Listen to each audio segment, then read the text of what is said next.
Hi, it's Steve. Today we'd like to show you how to change the front drum glide kit on your dryer. It's a really easy repair. Let me show you how we do it. Now before we begin this repair, the first thing we'll need to do is to disconnect power to the dryer. So either locate the electrical panel, turn off the appropriate breaker, or remove the appropriate fuses, or pull the dryer far enough forward that you can unplug it. We'll also need to pull that dryer out somewhat so that we can lift the main top to access these components. Now with the dryer pulled slightly forward, our next step will be to raise the main top so that we can access these components. Now what you'll want to do is make yourself up some type of a lanyard to support that main top while you're doing your repair. So either use a small piece of light duty chain or some heavy cord. Next we'll take a thin putty knife. We'll come in that gap between the main top and the front panel. Locate the spring clip that secures that. You'll feel the resistance of that spring clip, so just depress it, lift up on the top, and then just hold that up there for now. We'll do the same on the opposite side.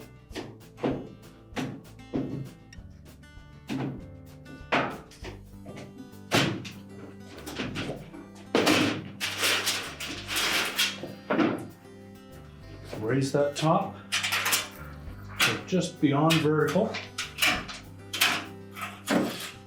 The hinges won't support that by itself, so you'll need to use a lanyard. We'll take out one of these little rubber bumpers on the top of the side panel and then secure that top.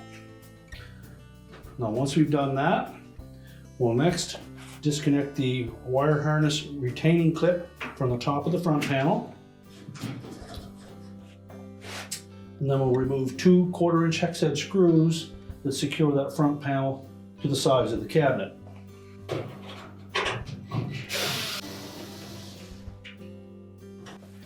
Then we'll tilt that front panel just slightly forward. We can access that door switch at this point. We're simply going to lift that away from the bracket that secures it to the front panel. Just spread the little tabs on both the top and the bottom of the switch to release it, and then we'll just tuck that out of the way. We can then lower that front panel, and then we'll lift it off of the 2 hooks that secure it to the base frame. And we're just going to set that aside and then go do our repair. Now with the front panel removed, our next step will be to get that drum out of the way. And to do so, we'll need to release the belt from the idler and motor pulleys. So we're going to reach in on the right hand side here. So you locate the belt, and then the idler pulley, and right below it will be the motor pulley. So if we pull that idler towards the right, release the tension on the belt.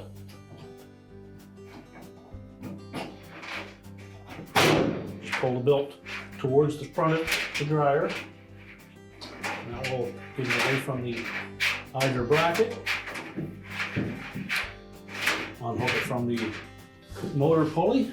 And we should have about that much slack in the belt. So what we'll do next is we'll use that belt to support the weight of the drum. We'll lift it up and pull it right out of the cabinet.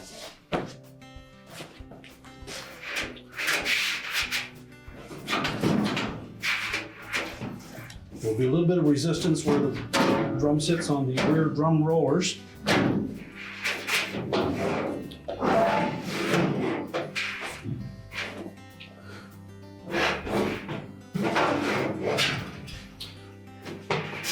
So we'll simply take that drum and the belt and set them aside. Now when replacing the glide on the right hand side, pull the right end of that glide up out of that slotted opening.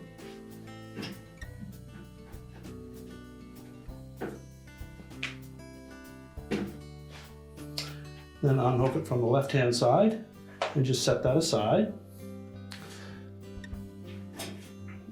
If the felt backing is in bad shape, we're simply going to peel that off of the housing and discard it. Remove the protective strip on the back of the replacement pad. Line it up carefully and adhere it to that housing. Now when we install that new glide, we want to have the hook that is closest to the end pointing into the dryer.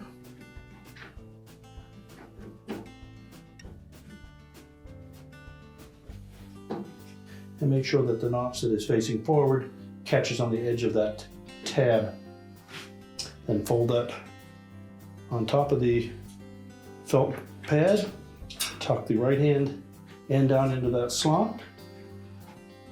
And if you're replacing one of these glides, you should replace the opposite side as well. And now we're ready to put the drum back in.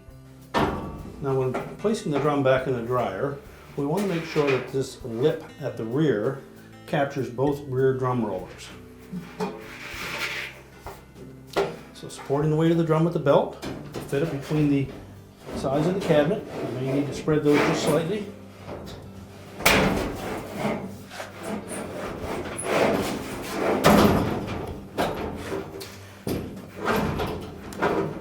And then we need to line up the rear of that drum to make sure it sits on those rollers. Just rotate it a couple times. Check inside, make sure it's sitting flush on that drum seal. Then we'll line up that belt with the marks that were on the drum. And then we're going to reach in and reattach it to both the idler pulley and the motor pulley. So reaching in on the right hand side, just grasp the belt, locate the idler pulley, lay that belt out over top of the idler pulley, and pull it in underneath towards the right, and then push that idler pulley to the right to take the tension off the belt, and wrap the belt around the motor pulley at the same time. Make sure we have the groove side of the belt against the drum and the motor pulley, and the flat side of the belt against the idler pulley. We'll just rotate that drum a couple of times to make sure that it does turn the motor and blower wheel. And now we're ready to put the front panel back on. Now, as we tilt that front panel up against the cabinet, we want to make sure that we line up the hole in the back of that front panel with a locating pin that is attached to the cabinet.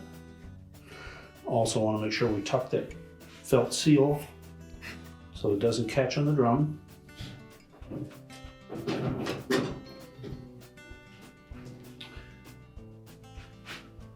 And once it's in place, we'll install one of the mounting screws, and we'll do it on the opposite side that the switch is on. Well, that'll hold the front panel in place. We'll go to the opposite side. Again, we need to make sure that we line up that locating pin with the hole in the cabinet.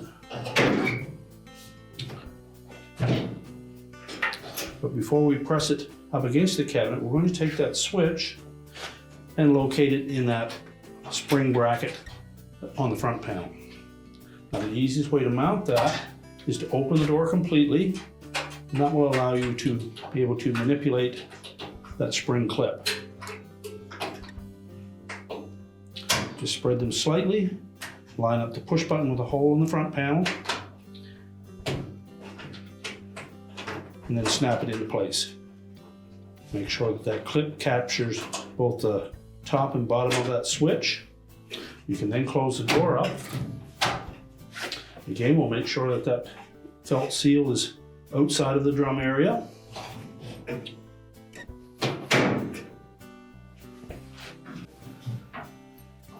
And then we'll reattach the second mounting screw.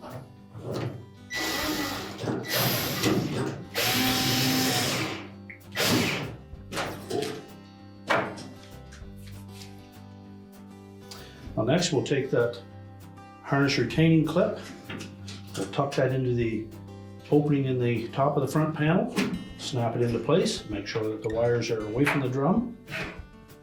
Now we're ready to put the main top back down.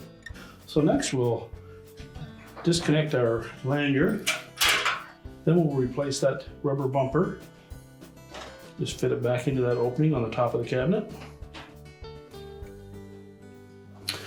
And we'll lower the top down carefully. We want to make sure that we engage those two clips.